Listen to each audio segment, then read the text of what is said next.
Ugh. Alright, in response to all the chaos of the hose in the backyard, I went to Eley.com and ordered some stuff. They had a sale, a little bit of a sale, and I decided to get everything I want. So the first thing is sprayers and connections, if you will, and then we'll look at the hose and reel that I got. Alright, let's discover this together. And I will say, knowing from previous orders, they really do a lovely job of packaging things. So, I think that's all of it. Alright, so what I get? I got 2 sprayers, and I figure what I'm going to do is interchange those hilariously, like they're front and back. I got their cleaning nozzle, which is kind of almost a spray tip, like a pressure washer, and I also got their showering nozzle, as well as a quick connect, or sorry, not the quick connect, but the rotating clip here. Now, I don't think I need it. My understanding is this rotates, and that obviously has the shut off.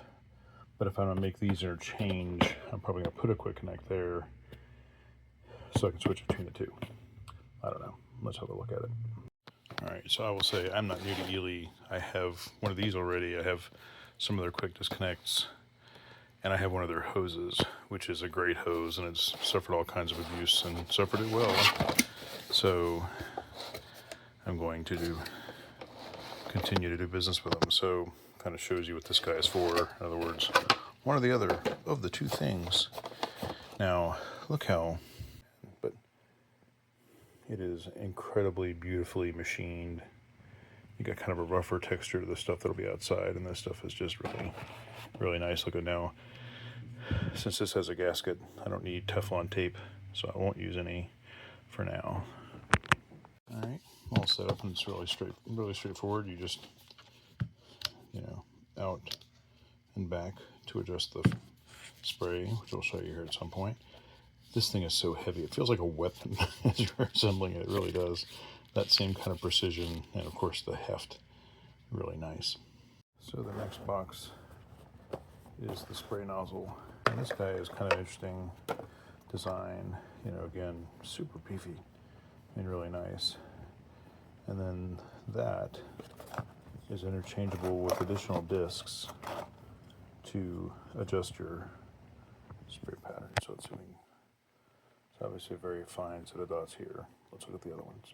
So what you do to get this out is put this guy in there. He's indexed against those little holes. Not easy to do one-handed. I did loosen this guy up, so you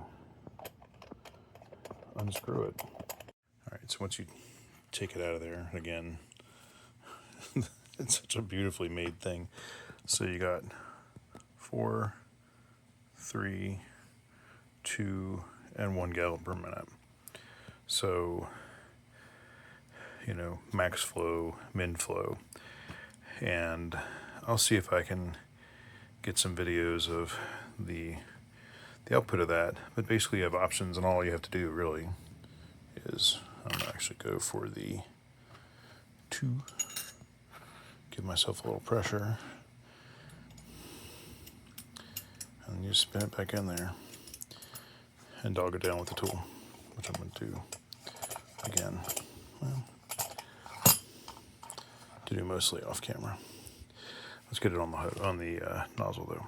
So I'm going to keep these stored here, I guess,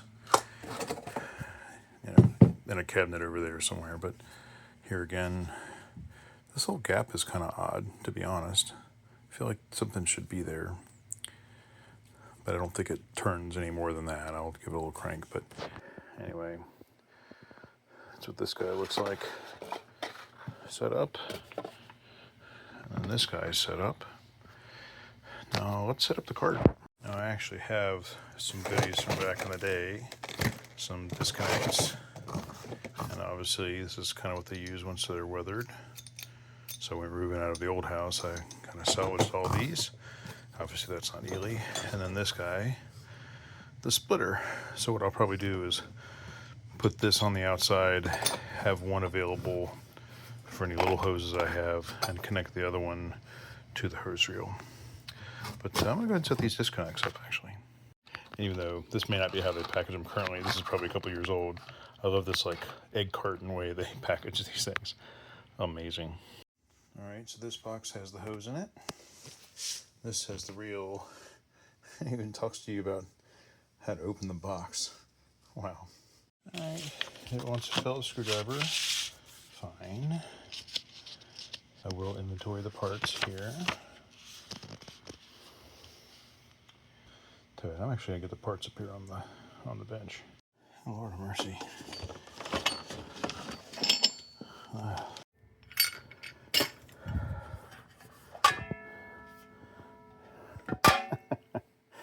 right. So the reason they don't call it out is because they actually give you the tool, but if you want to use your own, these 3 bolts that join the barrels are 5mm hex. And then a lesson Harbor Freight should learn is they actually tell you to leave them loose with a big finger pointing at it to say so, which I'm guessing will solve some consternation here shortly. So I'm actually going to go back and I'm going to look at the videos they talk about with their little QR code here. But basically I think they want, kind of like the carts for Harbor Freight, the US General carts, it's get all 3 in and then tighten. And they tell you very specifically to avoid power tools. So in other words, no UGGAs. So I'm going to actually get them down and then go back and snug them. And it's 5mm also for the handle bolt. And I don't know why it amuses me, but it does. It's insert spindle through the concave side of the wheel. Obviously that's the interior going thing as opposed to exterior pushing, but concave. Good Lord. All right, next is to put the front. I only got a 2-wheel cart into these, so you take those bolts off. I will say, by the way, that for this second one, I just got my little soft blow hammer and had to knock that in a little bit. It was a little bit tight, but that's actually pretty good, I would bet. I love, again, some good instructions that basically say, you know, nested against the tube wall. All right, so done that for both. All right, now it wants you to take these off, so presumably you can join them up here. But these buckets are on, so I'm gonna bring my pliers wrench to the fray. So, holding here while I unscrew there.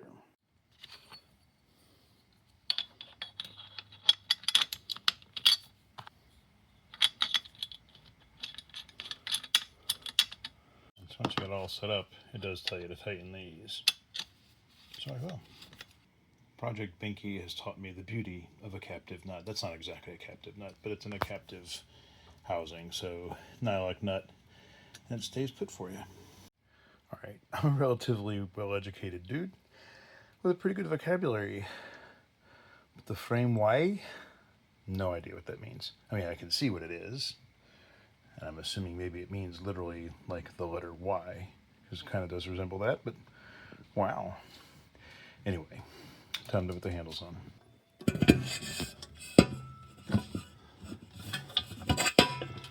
All right, I'm sorry to continue to geek out on packaging, but the connector hose wrapped in plastic with hardware is covered with closed cell foam to protect the pretty. I just like it. All right, it's a little tricky.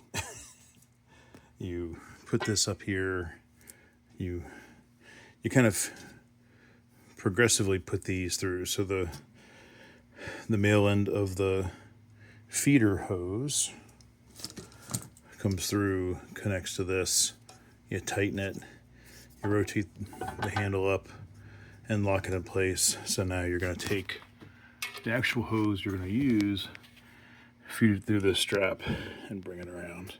Let me do that off camera. And as I'm puzzling through it, just a note, this rotates so you can get the angle to join these two together. So it took me a second to figure that out. All right, and next what you're going to do is kind of snug that on the side. I'm going to come back and snug it even more while you're tightening that. So the strap is pulling that hose tight. Kind of strain relief and hose management at the same time. So I took the screw almost all the way down, but I did get it pretty snug and tight to the barrel. I don't want to create too much tension and pinch here, so we'll see how it works. I think I over snugged it slightly, kind of created a little bit of a kink, so I'm going to give it a little breathing room and then tighten it and try to keep it kind of straight. All right, so it's pretty free there. It's not like there's no tension here, in other words. So hopefully that'll flatten out. And we'll just sort of grab to the side here. So we successfully reeled the hose in. I still feel like there's a little kink there maybe, but I guess we'll see once we get it all set up. I'm gonna put a quick release on there. All right, it's a little bit late in the day to do some hose testing. So I'll say assembly went great. I would have liked to have actually seen the instructions kind of note these are the two tools. It only calls out this one. It's really late, so I kept wondering, when am I going to use this screwdriver? Maybe this replaces the screwdriver. I know I'm crazy, but anyway. But throughout most of it, I just used my own 5mm T-handle. I will say when you're tightening the clamp around the hose, you know, through the hub of the flange or whatever on the reel, this extra bend gives you a little bit better angle than my T-handle did. So just a thought there. The instructions are pretty great. They're a little bit a vocabulary lesson here and there. They're well written. The illustrations and all the instructions are really excellent. I really love how they point out things, how they talk about look down here to see the profile.